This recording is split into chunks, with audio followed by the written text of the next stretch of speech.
men. We don't know what we did. You know, Trump had this guy come through. He went there. He really did what he could to have some type of diplomatic relationship with the country of North Korea. And now that we have what we got and the heist is complete, can you really blame North Korea for falling back as hard as they are? This is coming to us from Reuters.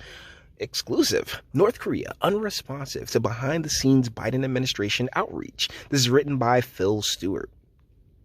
That's Kim Jong-un right there. He's attending a plenary meeting of Workers' Party Central Committee in Pyongyang, North Korea, and this photo supplied by North Korea's Central News Agency. North Korea has not responded to behind-the-scenes diplomatic outreach since mid-February by President Joe Biden's administration, including to Pyongyang's mission to the United Nations, a senior Biden administration official told Reuters on Saturday. The disclosure of the so far unsuccessful U.S. outreach, which has not been previously reported, raises questions about how Biden will address mounting tensions with Pyongyang over its nuclear weapons and ballistic missile programs. It also adds a new dimension to a visit America's top diplomat and defense secretary will make next week to South Korea and Japan, where concerns over North Korea's nuclear arsenal are expected to be high on the agenda. So, as the world burns around us, boys, as the world burns around us, because I've made it absolutely clear who I believe Biden and the Biden administration is the front guys for, saying at the globalistic type level, and they are not the greatest of allies with North Korea. I'll put it to you like that. Our friends over in China. The senior Biden administration official, speaking on condition of anonymity, offered a few details on the diplomatic push, but the official said there had been efforts to reach out to the North Korean government through several channels starting in mid-February, including New York. To date, we have not received any response from Pyongyang, the official said. North Korea's mission to the United Nations did not immediately respond to a request for comment.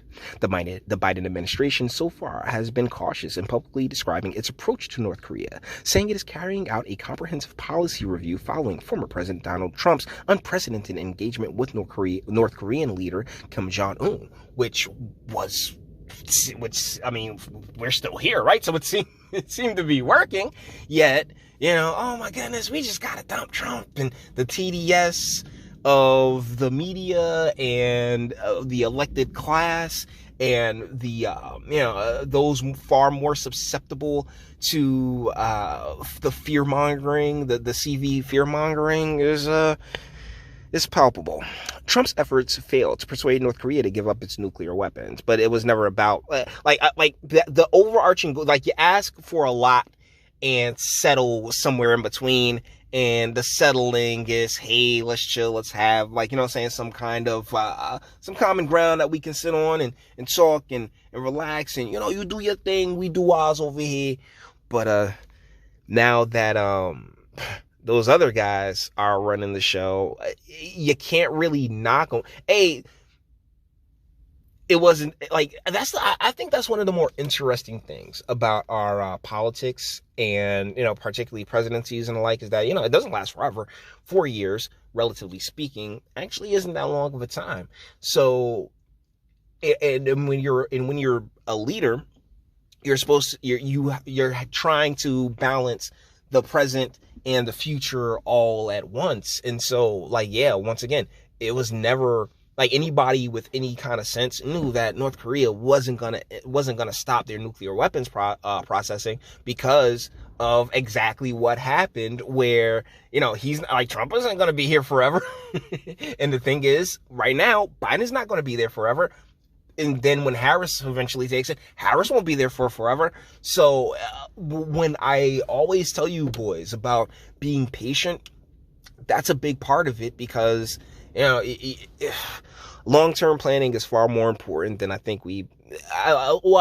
know I personally have given it credit for. in the past. The Biden administration official said it appeared there had been no active dialogue between the United States and North Korea for more than a year, including at the end of Trump's administration, despite multiple attempts during that time by the United States to engage. Yeah, well, North Korea saw the writing on the wall when it came to the heist. The U.S. official declined to speculate about how the silence from Pyongyang would impact the Biden administration's North Korea policy review, which was expected to be completed in the coming weeks. During his election campaign, Biden described Kim as a thug, and well, that's endearing, and said he would only meet him on the condition that he would agree to drawing down his nuclear capacity, which is something he never agreed to, and honestly, you really shouldn't expect him to. Like, I believe, once again, that's just no. Like, they trying to kill me, son. U.S. Secretary of State Anthony Blinken has held out the possibility of additional sanctions in coordination with allies to press North Korea to denuclearize. Sanctions have so far failed to convince Kim to give up his nuclear weapons because that's his only not his only, but that's a pretty big bargaining chip, my guys.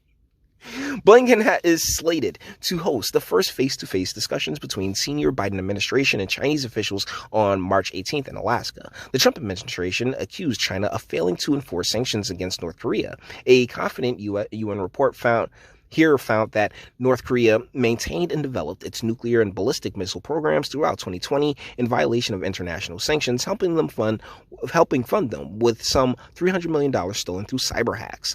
The report by independent sanctions monitors said Pyongyang produced fissile material, maintained nuclear facilities, and upgraded its ballistic missile infrastructure, while continuing to seek material and technology for those programs from abroad.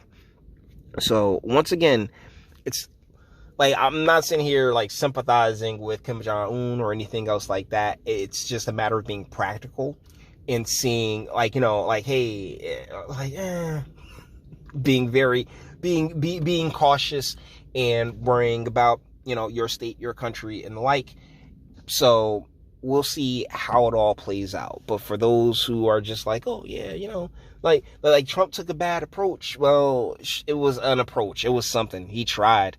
I mean, we'll see how it rolls with I even feel weird calling it the Biden administration because, let's be real, that man ain't running much of nothing. With that being said, all the internet stuff. If you like it, toss it a like, dislike, go ahead and do that too. Don't be scared of you. Sub. If you enjoy my fantastic voice and you want to get videos like this every single day, share, because sharing is caring, and YouTube and Bitchute and like aren't the biggest fans of your boy over here for very obvious reasons, right? I mean, yeah, it's boring, but who else is talking about it? And speak. Let me know. What do you guys think in the comments? Go in the description box, do damage. Yeah, and speak. Let me know what you guys think in the comments. Yeah, they do. Like, these are levels that I probably shouldn't even be discussing, but because these types of stories aren't, and they're not mainstream at all, well, shoot, I'll do it. I'll talk about it. All right, let me know what you guys think in the comments, and until the next one. Shh. Over the next 90 minutes, I'd like to show you that all your problems can be solved by my penis.